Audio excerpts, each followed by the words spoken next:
Good day, good morning, good afternoon, bonjour, Hey, bonsoir, hey, hey, buenos hey. dias, everybody. That's what we're trying to get other countries in here, okay? We are back, raise voices. We are back in the building. Yes, still the Yes. virtual building. Okay, now if you want to purchase this a building, send me an email. Yes. I got a cash out. You could just send us a little money. Me you too. know, but for now it's a virtual building, and we are here because we have a very special conversation. Now I gotta warn y'all, we're gonna keep it kind of real. It's gonna be a level 1 and level 2. But I do not want you all shying away from this conversation. It is necessary. And we have to talk like real people because we live real lives. So, our guest today, what she does is real work, okay? Real situation, real issues happening today, happened yesterday, will happen tonight and tomorrow. It's the kind of work that she's in. We have Miss Karen here with us. She is with Sun River Health. That's not the only place she's with, but that's where we're going to come in this first conversation with her in support of that.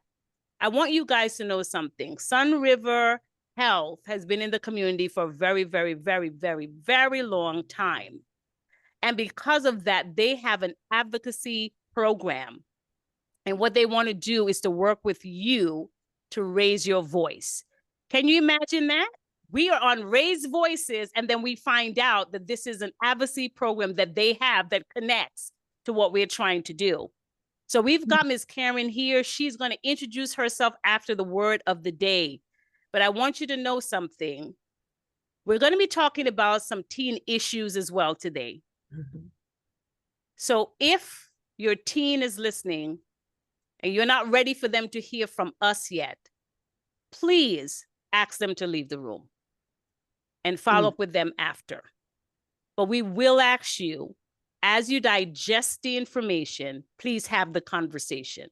We're not saying the conversation or the information has to come from us directly to them, but we're hoping we'll say something today that you will want to follow up with the teens that are in your life to have the conversation we're about to go into. So I just want you guys to know it's sensitive. We will be addressing everyone, but we will be addressing specifically teens, healthcare education in that focus. So make your decision, make it wise. We've told you what we're going to be doing. So listen, strap yourself in, get into your favorite chair, get a pillow that you might need to hug, sit on, whatever you're going to do. Get comfortable, because we might be using some real life terms that make you uncomfortable. So I'm telling you, get physically comfortable first, because you might be a little uncomfortable as we go down. But I know you all are grown out there, because I'm double grown. I'm double mature. Okay, join it. It's a great place to be.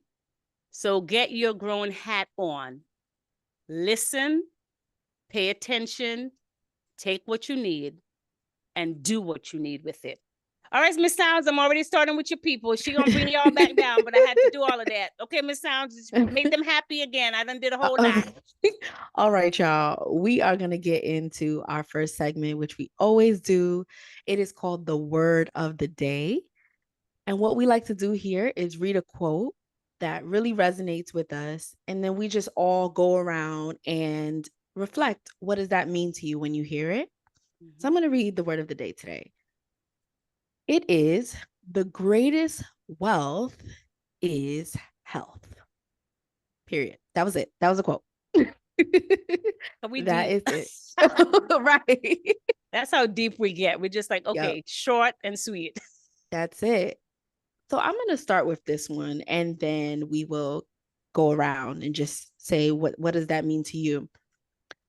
For me, I think of, so the way society I feel like is set up is for us to chase things outside of ourselves. We try to chase materials and things that what we think will make us feel better about ourselves or feel like we are living an enjoyable life.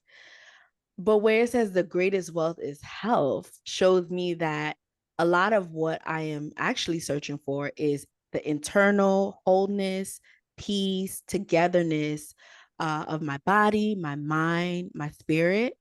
Um, and that's where I feel the most rich. That's where I actually dive into life and can actually say I lived a life that was well lived. I lived a fulfilling life. Because at the end of the day, if I don't show up together or working towards being together inside of my body, there is no me really. There's no 100% me in this actual life right now. Um, so it's teaching me to refocus what is success, what is wealth. And that is when everything is working how it was originally designed to work inside my body and my mind and my spirit. I like it. Miss Karen, I'm gonna let you go next because I can't wait to hear your spin because I think mine's gonna be literal. Well, to me, like I said, just listening to everything and listen to Miss Sounds, definitely all of that does resonate to me. But I think as a job and when I do, and I think of health, I do, like you said, I think about the teens. And the teens that I speak to, they see their health and their love of their health is through their bodies, and they Mm-hmm. want to please their partner and not Mm-hmm. themselves, Mm-hmm. and which makes it unhealthy. Mm, Yes. Yes, So, ma'am. we want health, and we want part of it is their mental health and their physical health. yeah. And so I look at that, and I try to pull out and show them that they don't need to use their bodies to be feeling worthy of themselves and Right. feeling good about themselves and pleasing the other individual to Mm-hmm. please to get themselves pleased. And a lot of times that happens. They feel go, oh yeah, because I got my man, I got my little boyfriend, I got this, and they like me. And but sadly enough, a lot of times their names are on Main Street, Mm-hmm. Yeah. and Mm, everybody on Main Street know who they are Yes. Yeah. because of that. And so it's me looking at wanting to see them feel worthy of themselves besides having to do it that way. mm, Yeah. I agree. So for me, I support what both of you guys have said, but I guess I'll take a literal stance. So the greatest wealth is health. That says to me that while you are going after your passions and your dreams, you have to make sure that your physical self matches that drive. I think in our community, especially our Black community, we celebrate using the term workaholic, but that never has anything to do with anything other than making money, but mhm, never being around to enjoy the money. mm, Got to be careful. I mhm, want you to go get what's yours. I want you to do it wisely, but I want you to take care of that one physical body that you have to make sure as you're going to get what you're going to get, you can stick around to enjoy it. So that's for me what that quote means. It is a reminder for me to know that while I can physically produce something that's tangible, if I don't feel well within myself, I won't be able to feel that thing being tangible. mm. It's not going to happen Yeah. because, hey, might lose a arm, a leg. Now I can't go get that thing, can't enjoy it. You know what I mean? Yeah, So absolutely. I better take care of those things Those happening within definitely. me. And even if I have no proof that something is, I'm saying go to your doctor appointments. Ask those questions, face those answers. Don't be no coward out here. You heard me say it. I am not afraid of you. Don't be a coward out here. We're in 2024. Part of your step up to be who you are is to make sure you can be who you are because you're not dying slowly and not doing anything about it. Okay, I'm done. Miss Sounds, I'm sorry. Y'all see why I got her here. She got to stop me because I be running down the road. Hold on, girl. Hold on. Hold on. I stopped. Yeah. Y'all said I stopped. I caught you. I'm obedient. Then she got to get Karen to block me on the other side because I'll be doop. I can do it. I'll be like, yo, hey. Yo. Because I'm one going thing to she gonna do is behave, but it pivot. had to be said. I had to say it. Yeah. It had to be said. Please, Had to guys, be. stick around by being around so that you can enjoy the things you're dreaming about. That's all I'm That's asking. it. That is it. All right. So, Ooh, Miss I love Sharon, this. let's see if we can get to find out who Miss Karen is. I'm gonna let you run that as I calm down. Yeah. Absolutely. Take your 1-2 breathers. We practice this. So yeah. Karen, it is great to have you here. It is great to, be able to have this conversation and get to know more about you. We just want to know first, tell us who Karen is, and then tell us how did you get involved in this work at Sun River? Okay. So again, my name is Karen, and actually, how I actually really, who Karen really is, which is really a funny thing, how I got somewhat into this field. And it actually started many years ago. And I met people that actually had HIV. Mm. And I did not know and understand at that time what HIV was. And it literally was many moons ago, literally where we say Magic Johnson became positive. So that's how long Yeah. ago. And so I actually wanted to figure out what this crazy disease was.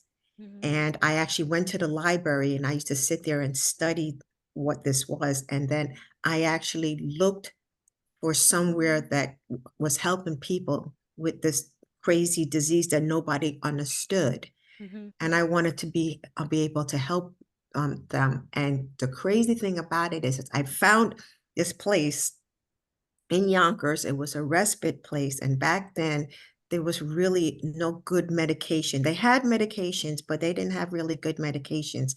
And people was just dying. Mm. And crazy me decided I wanted to work there. I want to come here and work. And I went there and I was like, okay, good. I'm going to be helping people. I'm going to be getting them healthy. I was so wrong. I was wrong. Mm. And when I got there and seeing these people, they were like I said, dying. Every day I watched somebody die. And I'm like, how do I do this? I remember one time I was like driving home from work and I had to pull over on the side of the road and I was crying my eyes out. And I'm like, Mm. I can't do this. I cannot do this. I watch somebody die every day and see these families suffering. And sadly enough, I felt the patients were suffering more than the families because back then, because it was such a big stigma, that Mm. family members disowned them. Oh, wow. And so where I worked at, I used to love it because we used to call ourselves the dream team. And we literally had doctors and nurses and social workers that these people saw us as their family. Mm-hmm. And I Mm. started to fall in love with them. I'm like, okay, that's right. We're family. We're going to be a part of you. And we allowed them to die feeling loved. Mm. And so, but what was the greatest thing about it is as time was going on, the HIV medication was changing and it was getting better. And all of a sudden, people were living. Oh. I worked in this place where all I saw was people go out in body bags. And now people are walking out the door. Wow, this was Yeah. like so amazing to me. I was like, and I remember our first patient that we had that walked out the door. We held a huge party and we helped them get an apartment. And you should see staff number one. I'm bringing some pots for them for their houses. I'm bringing dishes over here. I'm bringing dish towels. Like we were Mm. all like, we're so excited because somebody's walking out Yeah. our Mm. doors. Yes. That was such a miracle. Yeah. Wow.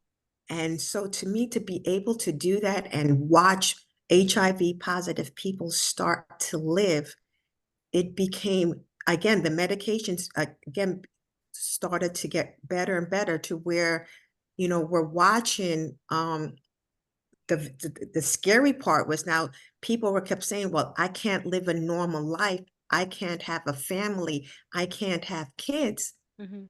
And we're able to say today, you're HIV positive? You want to have a baby? Oh, yes, you can. You can have a baby. And Mm. that baby's not going to be HIV positive. Yeah. And people are like, Mm. well, how do you do that? Because the medication they have, they call it U equals U, which means the virus inside your body, if you take your medications every single day, you would not be able to transmit your infections to your partner or to your baby. Mm. Mm.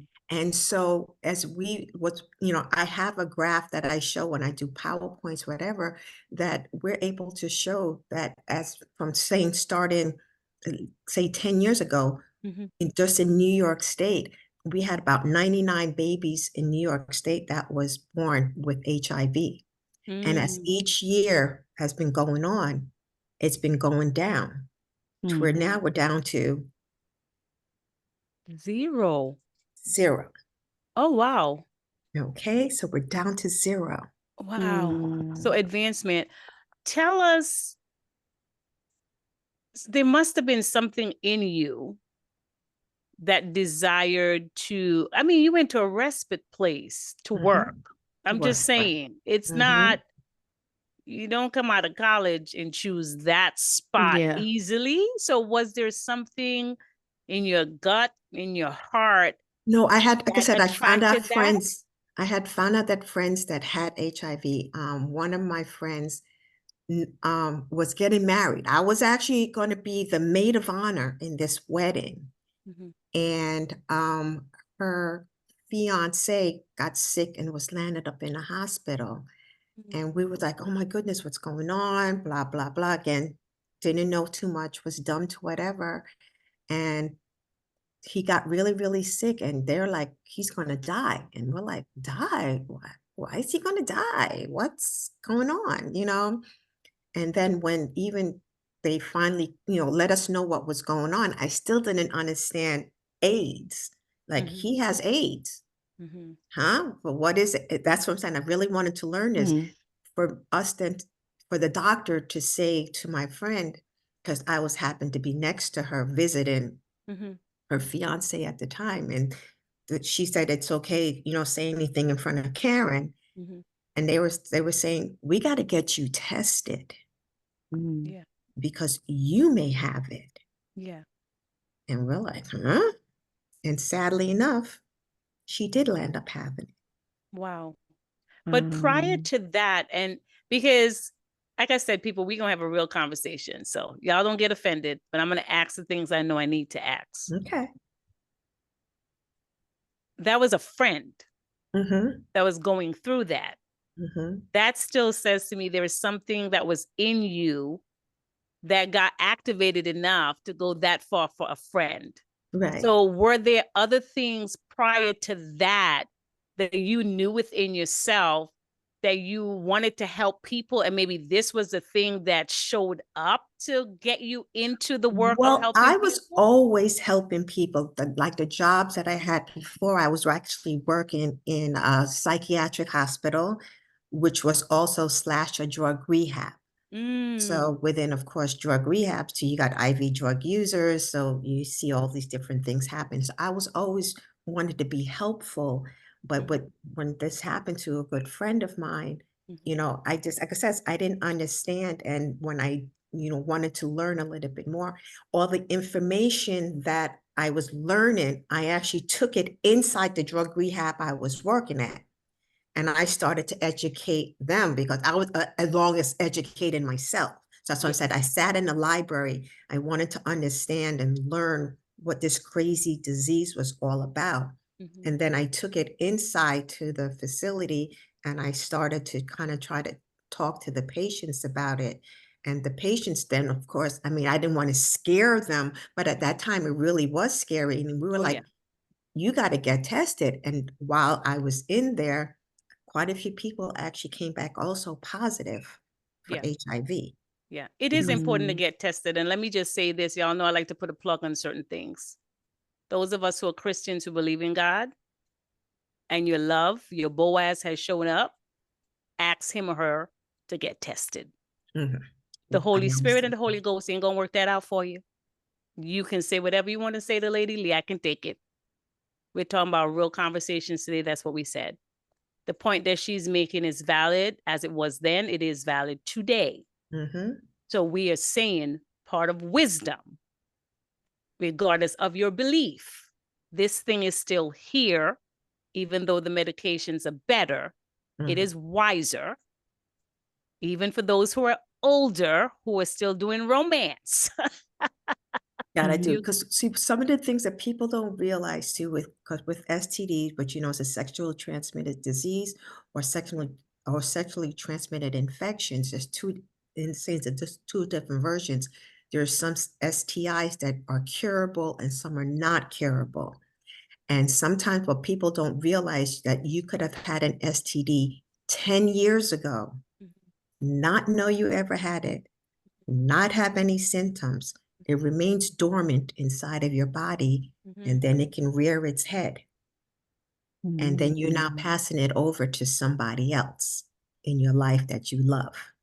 So which one is more dangerous? You said STI and STD, or that's a bad question, I guess. Well, no, it's not a bad question. So, you know, it's somewhat almost the same thing. So what a lot of times we say like an STI, it's an infection. An infection is curable versus an STD like HIV is it's going to be an STD and it's not curable. So Understood. we have some medications, like say if you have chlamydia or gonorrhea or syphilis, you know, HPV, those are curable. And we have medications that you'll be able to take for that. We try to get people tested as fast as possible. Happily, in New York State, not only do we get going to be able to get the individual tested and treated, say for the curable ones, we also have something called EPT, which stands for two different things. We kind of say it for it's going to be expedited partner therapy, or every partner gets treated. So if I say have chlamydia, I will get treated today at the doctor's office, but the doctor will write me a script to hand to my partner so my partner can get treated as well. Because it doesn't make sense for me to get treated and my partner not to get treated, because I've end up having sex with my partner, I'm getting it back again. I've never heard of this, but I don't have any of these things you're mentioning, but thank you, Jesus God. Right?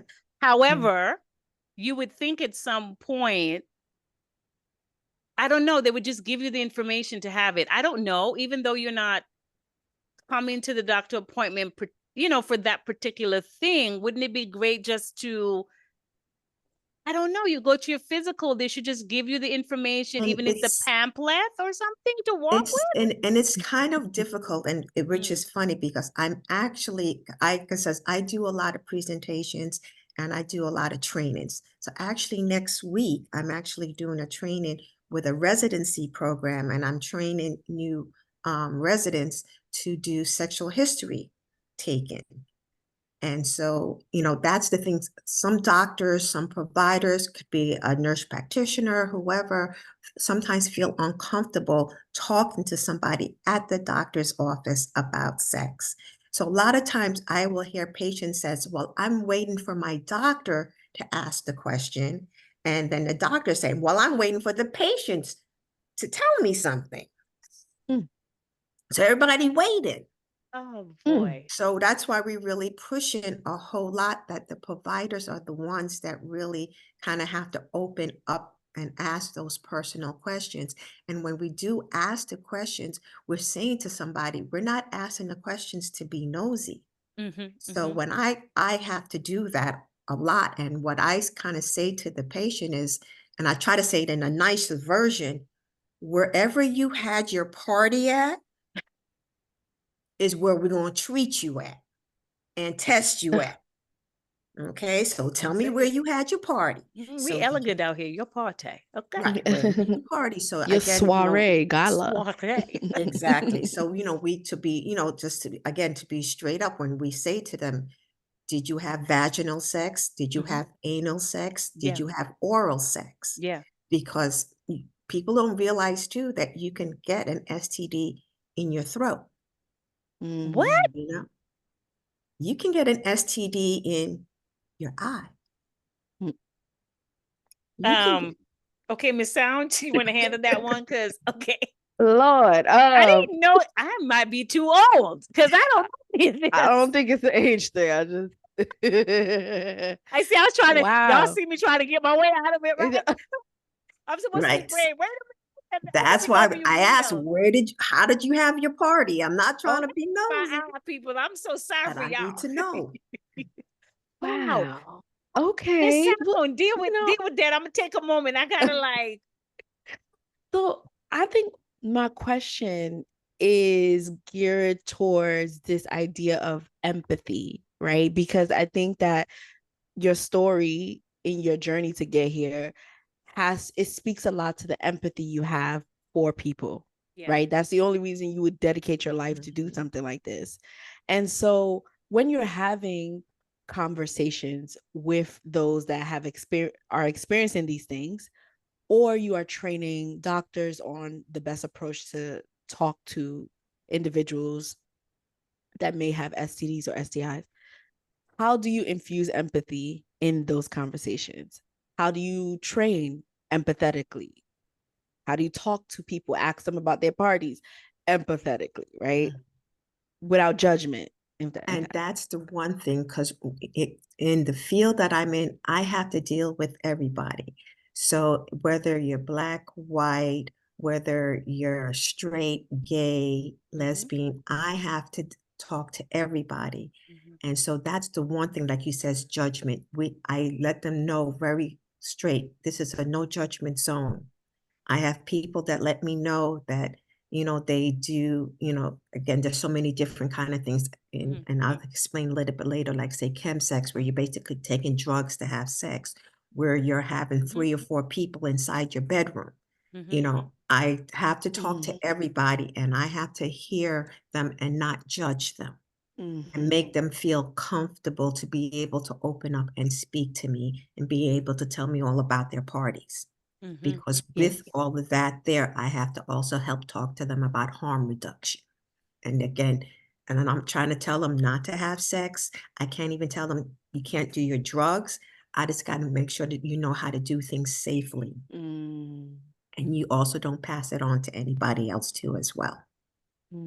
So that's tough. So something I'd like to ask off of what you do, separate from that. Being that you have to handle, I'm going to call it the masses, not judge, have active listening, that feels to me that can be very emptying of you. So how do you fill back up to go back the next day and help the masses again, not knowing who are the masses that will walk through from the beginning of your day to the end of your day? It's a personal question, because that just seemed like it's a lot of giving and taking, but no refill for you. Well, it is actually sometimes it is fulfilling because you did help somebody. But I know a lot of times the beginning of my day, I have to travel to a whole bunch of different sites. So I have my music blasting. Yeah. I have my, like I said, we're not going to be religious, but I have my Christian music going, and I have a concert going on in my car. I She didn't say cannot party, she said sing a a lick. concert. I do not know how to sing, but I know how to sing in my car. Okay. Okay. So that's how you fill back up. And I fill myself up, so but when I be able to walk into those doors, I'm feeling good when I walk into the doors. And I'm able to say, good morning, everybody. Hi, hi, hi. And being able to also speak to them and being honest with them. And I think one of the things that, people like about me is that I'm very real when I'm in the conversation and in the room with you and talking to you, because You know, you might feel uncomfortable, but I'm going to say I try to make you comfortable, but I have to also raise awareness to you, Yeah. you know, because one of the things I joke a lot and say this, but a couple of statements always kind of get to me when somebody says to me, I'm in a monogamous relationship. That word monogamous don't hit me right. Tell me about that. Tell me what Okay, that translates to when yeah. you hear that, because I Right, Because think because I don't know. everybody you uses might that. be in a monogamous relationship, but how many partners does your partner have? Mm, And that's when they would say, oh, no, I don't need this because I'm in a monogamous relationship. Or I'll hear, I don't need it because I'm married.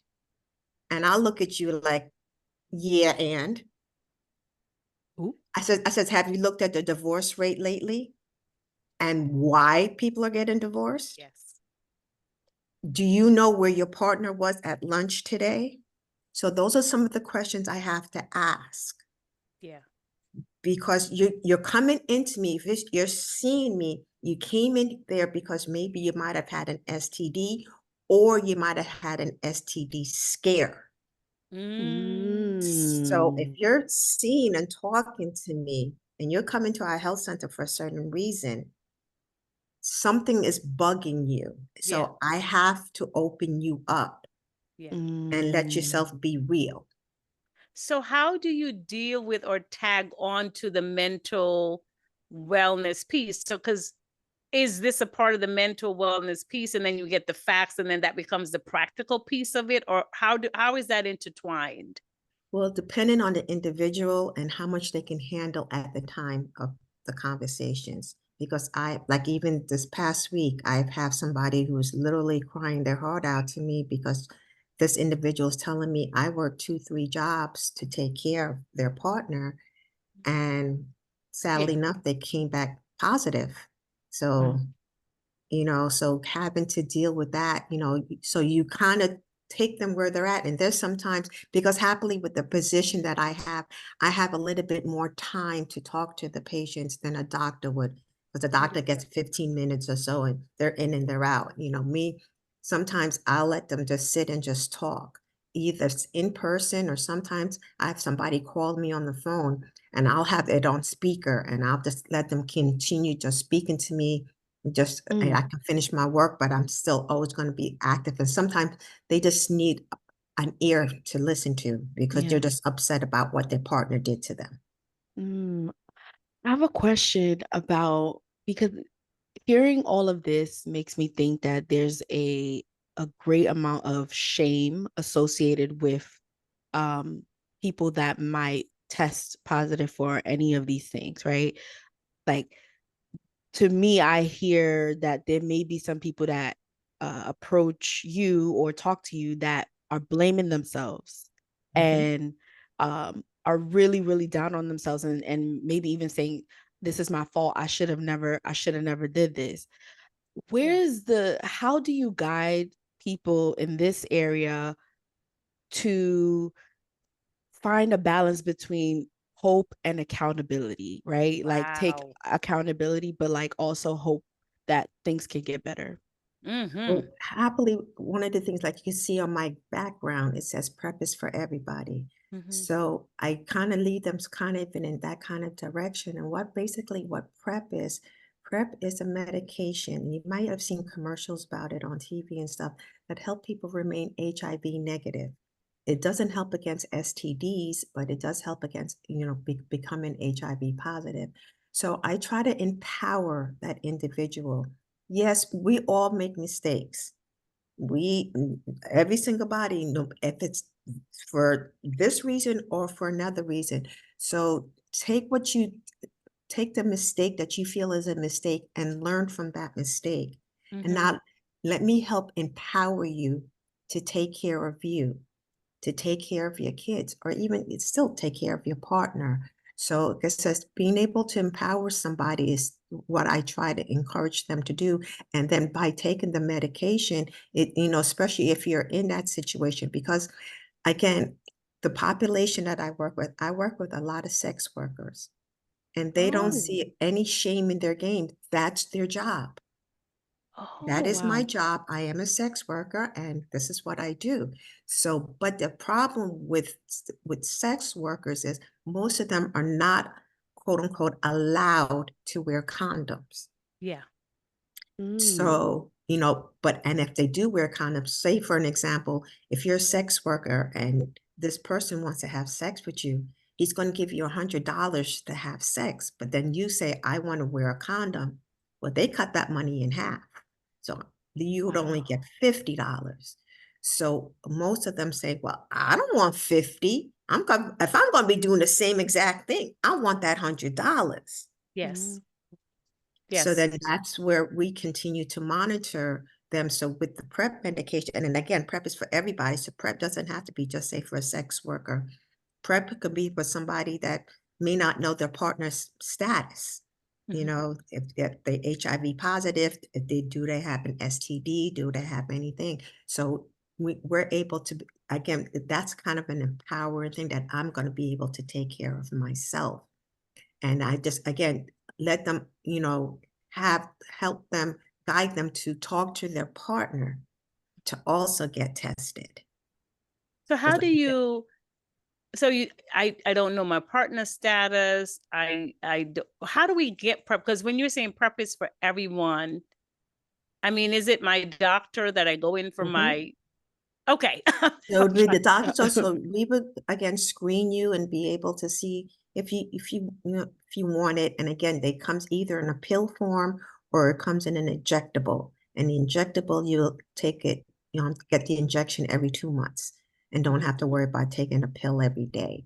The only problem with the injectable sometimes is the insurance companies love to have fun with us and not being able to say that it's okay for you to have it, but you can have the pill form. But it's empowering that individual to be able to take that medication, because they're concerned and or again, it might be their job or they may have, because I have quite a few people who have extra people Yes. inside their bedrooms, Yes. and that's what they do. And, and it's me not there to judge what you're doing inside your bedroom because they're going to do it with or without me. You know what I'm Yes. saying? So it's me just being again to show them how to remain safe, Okay. Wow. I told y'all it was gonna be heavy. I didn't know it was gonna be heavy on me as well. But because as you guys know, these are organic conversations for us. This is not scripted. So while you're feeling a certain way, I'm going through my own certain way that I'm feeling because it's a lot of categories in this thing. And the sad thing about it, especially say for the Hudson Valley area, there's a couple of things. STD rates are super high in the Hudson Valley area. The biggest age group is ages 15 to 24. Oh, man. 15 to, and that's what we know of. I know there's probably a lot more younger than that. I can see, we definitely have had 11-year-olds and 9-year-olds, and we've had people come in with STDs at that young of an age. But what we really know of and we've been really can get to test is this 15, and the rates are really high. The other sad part with the Hudson Valley, and especially in the New York City area, is congenital syphilis is very high. Do you know what congenital syphilis is? I don't, and I'm not gonna pretend. So talk to me, please. Right, teach us. Congenital syphilis is a lady who is pregnant and has syphilis. So she's passing syphilis on to her baby. Okay. And it is, as of February 13th, 2024, Yeah. the Department of Health, Center for Disease Control are saying it's out, it's really high. Okay. And I just have to ask, is it in this category 15 to 24? it, Or no, 15 to 24 is basically mostly gonorrhea and chlamydia. And some of it, a lot more syphilis. Herpes is in there a lot, but the highest rate is chlamydia, then it's gonorrhea. so diseases from back then that we grew up hearing about, you're telling me not only are they still around, It's full speed ahead. oh my goodness. Right. And then the sad part with, and then with syphilis, you know, how long you may have had it in your body also, it lets us know we able to see how much of syphilis you have inside of your body. And if you have too much in your body, you have to get shots. So you can get 1 shot, 2 shots, or 3 shots. So you happily just want to get the 1 shot because all of them goes into your butt. Oh, Oh, And the needles are long and very painful. And you would have to get it, if you have to get the 3-shot one, you got to get it 3 weeks in a row. By the time your butt settles, it's time for round 2. my goodness. I want y'all to be healthy out here. I mean, Take that's care. just Take a care. lot to go Oof. through. Yeah. Just to live a normal life, whatever you consider your normal life is. Okay. Well, listen, we're gonna end part 1 here. I almost don't want to, but we got to get into part 2 because we got to talk to some teens. Right. This was not even a teen part yet. Okay. Not even the This teen was the part yet. everybody part. That we did. And part of it again is with the teens, which we can get into again, is some of the sexual history questions we would need to ask, and to be open and honest. Again, the one thing I say to somebody is always be open and honest to your provider, because we cannot help you if you don't really tell us everything that's going on. That's why I always say again too is wherever you're having your party, we want to be able to test you and treat you at. And again, on all the different angles. So it's being open and honest with your provider, because it won't work any other way. And that's sound advice. Yeah, No, absolutely. we're not doing rise and fall, guys, right now. We're not going to even tell you to have a brilliant day. We're going to tell you to come back to part 2. And we're going to tell you to subscribe, share, and comment, period. So see y'all in part 2. That's how we're doing it today. Okay. It's You super got it. heavy. See y'all soon. See y'all.